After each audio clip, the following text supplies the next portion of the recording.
Swah! What's up, everybody? It's a man Bennett back here and again. And welcome back to the Nacho Mama's Fantasy Football League Volume 7. These are the Week 8 power rankings. Let's get it. Sai-oi!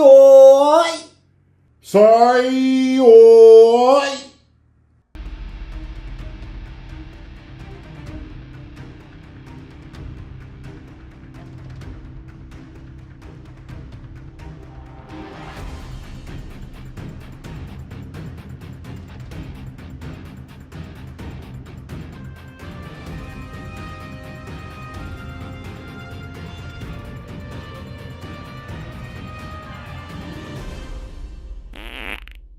Okay, so we're in it to win it. Now, again, with these rankings, we're going to start with the 12th place team at the bottom. We work our way to the best team at the top, and the 12th place team in these here rankings, and it's Team Rob. Staying at 12th place.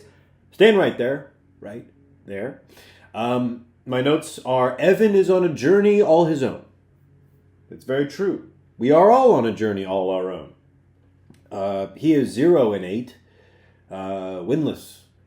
And the epic comeback will come happening now.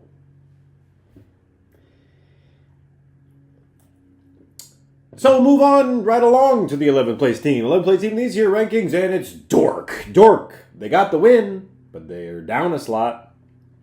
They got the win against Team Rob's in that epic showdown. He takes on the Quin Dynasty this week, and he's hungry to get his third win of the year, and the Dynasty is happy to oblige. Yeah, we are. We'll move right along to the 10th place team. 10th place team in these here rankings, and it's the Ghost. Bongtown, up a slot. Andrew got the dub, right? And, this is like a tailspin of emotion for Andrew. He needed that win like a baby needs a bottle. Where are we going with this? Week 8. So we're halfway through the season now. Halfway. In fact, we crossed that threshold. We now have 7 weeks left of the regular season. We've completed 8. There are only 7 more to go before the proverbial playoffs, the literal playoffs. I don't know why I'm talking about the playoffs right now. I thought I was just talking about Andrew's team, and he's going to need to win a lot more games to make the playoffs, I think. So we're going to move right along to the 9th place team. 9th place team in these here rankings, and it's Betta W Cheddar. It is. And this is 9th place. Staying at 9. Unacceptable. This is an unacceptable performance from Ben's team. 3-5. Really thought that Jordan Love was going to be better this season. Man. It's funny because, a week earlier you put some love into DeMario Douglas, and so did I. Not in fantasy, but in other. And, boy, Ben will look to get some vengeance against the fancy lads who are on the menu this week. So, best of luck. We'll see what happens next, and we're going to move on to the 8th place team. 8th place team, same as last week, it's the Quin Dynasty. Quin Dynasty stays at 8. We lost proverbial buzzsaw in Tanner's team. Not just did we lost in fantasy. My beloved Seattle Seahawks, they lose. Sam Darnold is my best player. Stephon Diggs he's done for the season. So just like Rashee Rice is done for the season, my 3rd and my 5th round draft picks, and I picked 12th. How many more problems do I have to deal with? Hey, no big deal. No big deal. Hey, it's all good. You know why? Because I still got George Pickens. And I bet you wish you had George Pickens, don't you? So, you can't have him. Unless you really want him. Then you can, we'll trade him. I'll trade him, Okay, we're going to move on. 7th place team. 7th place team in these year rankings. These teams are actually 5-3 or better. So there you have that. And the 7th place team is... it's McDicker Pitts. McDicker Pitts got the win, knocked it out of the park. Kyler Murray, Josh Jacobs combined for over 50 points. Bringing the boom. He wants to continue this winning streak, Tanner does. Takes on Grand Salami time. Major battle. It's a battle of the 5 and 3s. 7th place team is McDicker Pitts. And you know what? 6th place team is Grand Salami time. Katie's team took the L against Darren's squad. You know, that matchup right there of the 7th and 6th place team, both 5 and 3. That's a major gauntlet right there. You know, where are we going?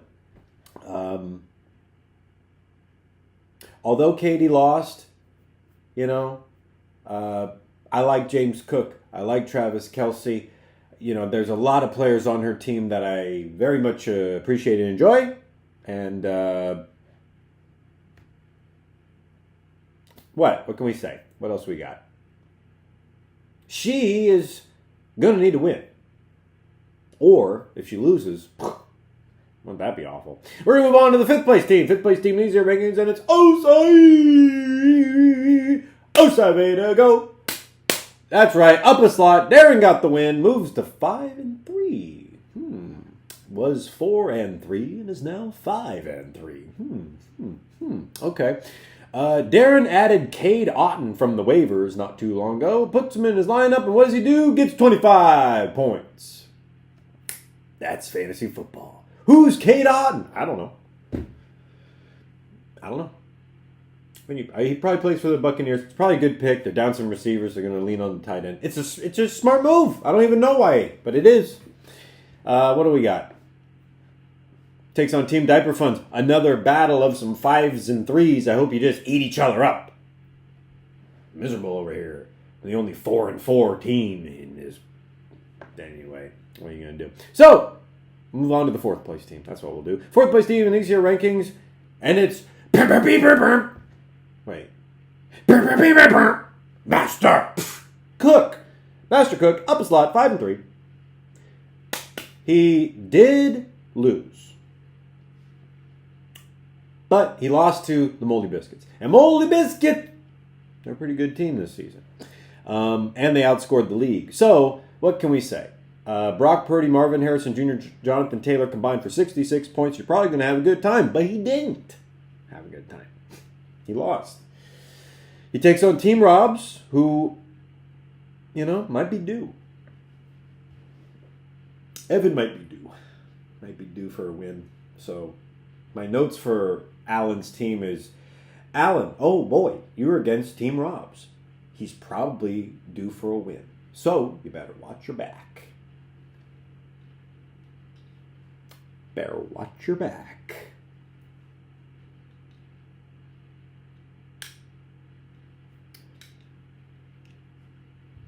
Alan. Okay, we're going to move on to the 3rd place team. 3rd place team in these here rankings, and it's Team Diaper Funds. Kids probably aren't in diapers anymore. False advertising. I don't care. He lost. Lost to the Fancy Lads. That was a major battle. And Corey lost. How do you like that? Could have literally done anything and won, though.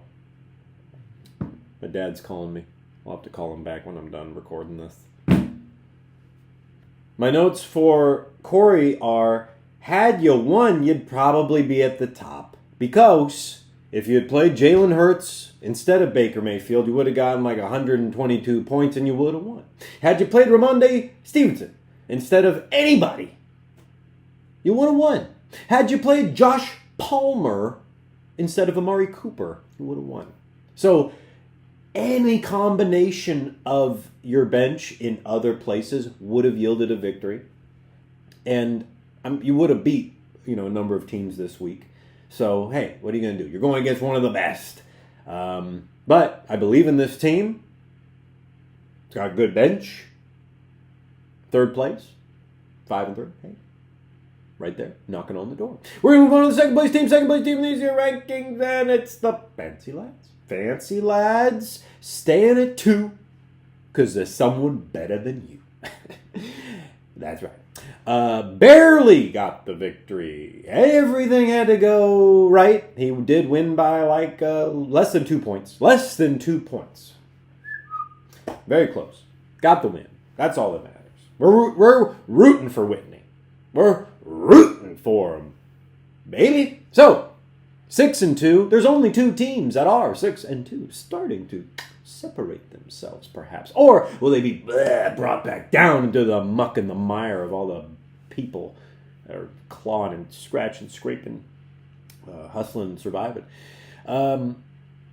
What can we say? Josh Allen, Derrick Henry, a little splash of DeAndre Swift and Brian Thomas Jr. with Mike Evans coming back. Tyreek Hill still kind of, he's like a flowering plant that got chopped off and it's got to regrow. It's got to regrow a little bit. But it will. He will. That's what he does. Very explosive team. Takes on Betta with Cheddar. There you go. So, takes us to the top team, number 1 team, and these are your rankings. And, of course, it's the Moldy Biscuit. Moldy Biscuits up 3 slots. And, Michael, he's a top 3 guy. Top 2 guy. Right now, he's a top 1 guy.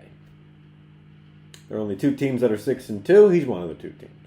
He outscored the league, scored more points than anybody. So at the top of the rankings, top of the range, top of the charts, sold out concert. He scored 147.36 points. It's a lot of points, almost as much as I did almost as much as I did last week, but not quite. I wish I had Lad McConkey. Michael has a player on his team called Lad McConkey. And if you're not a Chargers fan, the irony that he's playing a Chargers player at all, and that player's name legally is Lad McConkey, and that he scored 26 points, which is basically as many as Lamar Jackson. It's not lost on me. There's a lot of layers to this. Aaron Jones, Ezekiel Elliott, George Kittle. This team has got a lot of good pieces. Not saying Ezekiel Elliott's a good piece, but he did get about 10 points, which is enough, I think. Michael will look to continue his dominance. Stay at the top. Takes on the Ghost of Bongtown this weekend. And, if I was a betting man, I would think we need the ghost, and we need the cheese to prevail, to take these 2 top dogs and just pull them down. Pull them down. We don't like that when they win this much. So, there you have it. There you go.